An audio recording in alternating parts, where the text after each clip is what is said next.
কী রে আনুষ্কা, তুই কদিন আগে একটা সেকেন্ড চ্যানেল খুলে অনেক কিছু করলি, শর্টস ছাড়লি, শর্টসে তুই রাঙ্গে হাত ধরা পড়ে গেলি। আমি তোকে ধরে নিয়েছি, তোকে নিয়ে ভিডিও ছেড়েছি। আমার ভিডিও ছাড়ার সঙ্গে সঙ্গে শর্টসটা প্রাইভেট, তো চ্যানেলটাও ডিলিট হয়ে গেল। আর আমি বুঝি না, তুই যখন চ্যানেল ডিলিট করলি, তাহলে এখন আবার একটা নতুন ফেক আইডি বা সেকেন্ড চ্যানেল খুলে আনুষ্কা 2 খুলে আবার সুজাতাকে ট্যাগ করে কেন দিচ্ছিস? কেন? কতগুলো চ্যানেল খুলবি আর?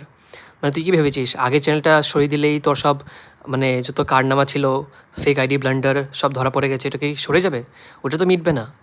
আর তুই যে বললি তুই যদি ইউটিউব ছেড়ে দিস, সব একবারেই বন্ধ হয়ে যাবে। সো এটা তো ভালো।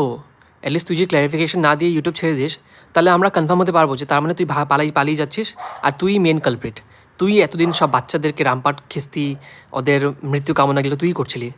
ওইটা আমরা কনফার্ম হতে পারবো না, তো ভালোই, তুই ছেড়ে দে। ছাড়লে at least আমরা আমরা কিছু করবো না, কিন্তু আমরা শান্তি পাবো মনে যে না, আমরা কালপ্রিটটাকে ধরতে পেরেছি, ওকে পালাতে মানে ওকে ভাগাতে পেরেছি।